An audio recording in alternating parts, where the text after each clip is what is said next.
নমস্কার বন্ধুরা, শ্বশুর বৌমার রান্নাঘর অ্যান্ড ব্লগ চ্যানেলে সকলকে স্বাগত। আশা করি আপনারা সকলে ভালো আছেন। আজকে মৌরলা মাছ বা মায়া মাছের বাটি চচ্চড়ি করে দেখাবো। এই মাছ কিন্তু খেতে ভীষণ সুস্বাদু আর উপকারিতাও প্রচুর। এই মাছে আছে প্রচুর পরিমাণে ক্যালসিয়াম। আমি কি করে এই বাটি চচ্চড়ি তৈরি করব সেটাই দেখে নেওয়া যাক। সবার প্রথমে মৌরলা মাছগুলোকে ভালো করে বেছে অনেকবার কিন্তু জল দিয়ে ধুয়ে নিতে হয়। এই মাছটা একটু বাছতে ও ধুতে সময় লাগে। এই মাছগুলো বাছার পরে যদি অল্প লবণ দিয়ে ভালো করে মেখে জল দিয়ে ধোয়া যায় তাহলে কিন্তু তাড়াতাড়ি পরিষ্কার হয়ে যায়। যেহেতু আমি বাটি চচ্চড়ি তৈরি করব সেই কারণে আমি অন্য পাত্র আর ব্যবহার করিনি, সোজা কড়াইতে বাটি চচ্চড়ি তৈরি করব। সেই কারণে কড়াইয়ের মধ্যে একেবারে দিয়ে দিয়েছি কুচিয়ে নেওয়া পেঁয়াজ। এইখানে আমি 3টে মাঝারি সাইজের পেঁয়াজ কুচিয়ে নিয়েছি। দেব মৌরলা মাছগুলো।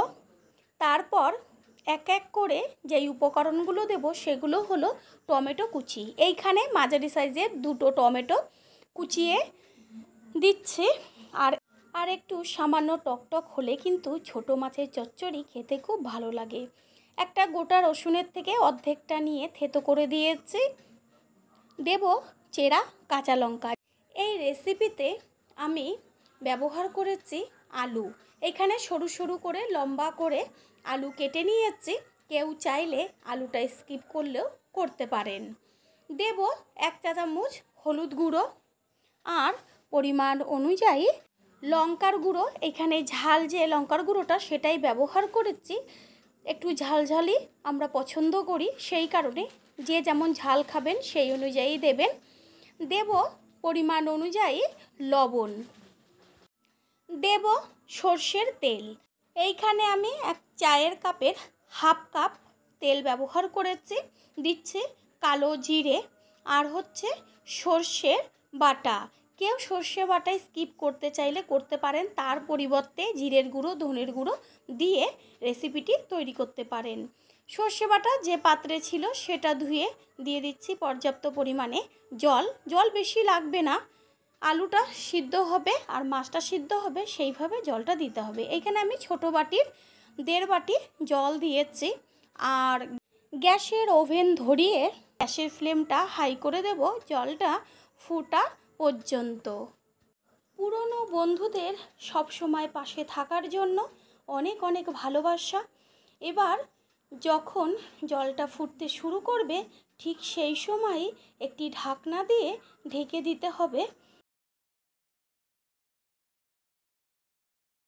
আলু ও মাছটা সেদ্ধ হবার জন্য গ্যাসের ফ্লেম কিন্তু মিডিয়ামে রাখতে হবে। তারপর 3 থেকে 4 মিনিট পরেই কিন্তু ঢাকনাটা সরিয়ে একটু ওপর নিচ করে নেড়েচেড়ে দিতে হবে। আর নতুন বন্ধুরা আমাদের রেসিপিগুলো যদি ভালো লেগে থাকে সাবস্ক্রাইব করে দেওয়ার অনুরোধ রইল ও পাশে থাকা বেল আইকনে ক্লিক করলে পরবর্তী ভিডিওগুলো সবার আগে আপনাদের কাছে পৌঁছে যাবে। যেহেতু আলুগুলো একদম সরু সরু করে কাটা, সেই কারণে কিন্তু সিদ্ধ হতে বেশি সময় লাগবে না। আর এই মাছ তো এমনি খুব ভীষণ তাড়াতাড়ি হয়ে যায়।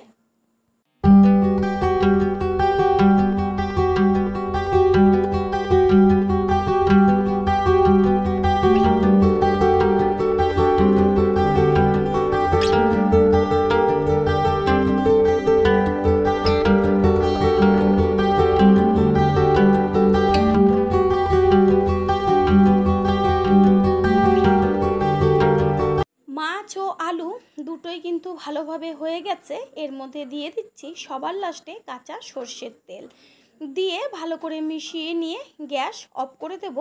আর ওপরে ছড়িয়ে দেব ধনেপাতার কুচি। রেসিপিটি তৈরি করতে কিন্তু একদমই কোনো ঝামেলা নেই।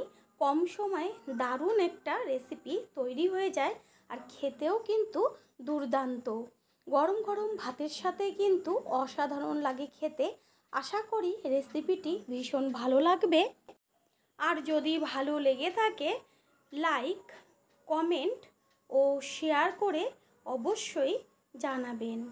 আপনাদের দেওয়া একটা লাইক ও একটা শেয়ার কিন্তু আমাদের কাছে অনেক অনেক গুরুত্বপূর্ণ।